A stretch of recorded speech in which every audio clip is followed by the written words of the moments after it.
of raids on Japanese positions in the Gilberts and Marshalls.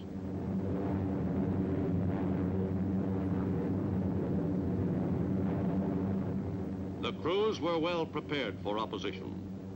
It was apparent to all that the Japanese would fight stubbornly for their Central Pacific bases. The U.S. airmen were not disappointed.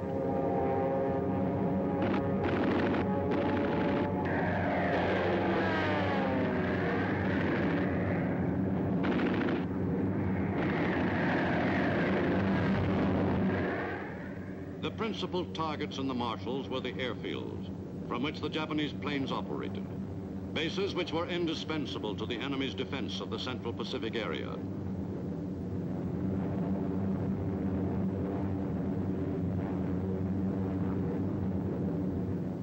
The enemy's Marshall Island bases were visited regularly by American bombers.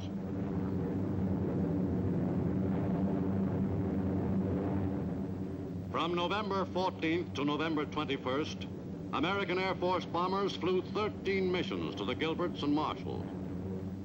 From the airstrips in the Gilberts, U.S. planes extended their range over the Eastern Carolines and the Eastern and Central Marshalls. American bombers increased the frequency of their visits to the Marshalls, the island group next on the invasion timetable in the Central Pacific Theater. U.S. pilots in that area became most familiar with half a dozen atolls in the Marshall Group. The lessons learned at Tarawa were carefully remembered by the pilots who gave the Marshalls a pre-invasion going over.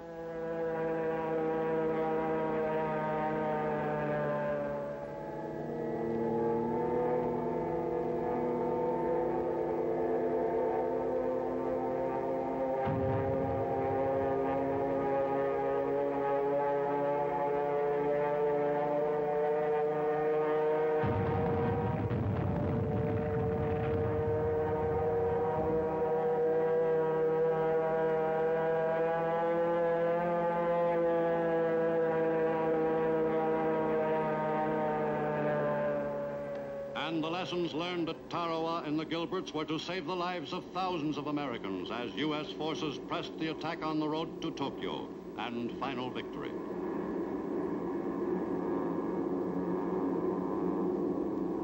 Plunging deeper into enemy waters with each fresh assault, the U.S. Navy paced the attack in the amphibious drive toward the enemy's home islands.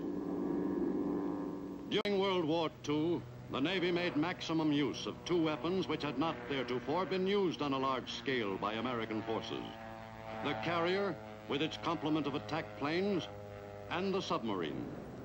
The war at sea across the broad stretches of the Pacific was an exciting, enormously complex naval chess match. At Makin Island in the Gilberts they struck, 1,000 miles northeast of Guadalcanal. Official films give a glimpse or two of the attack.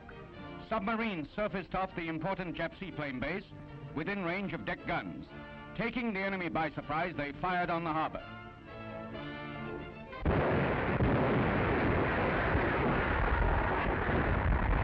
Two Jap ships were knocked out.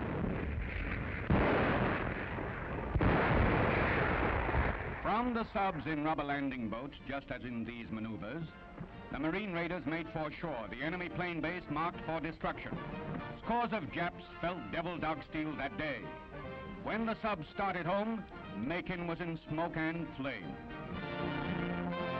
Safely back comes a legion of leatherneck heroes. They're wounded with them.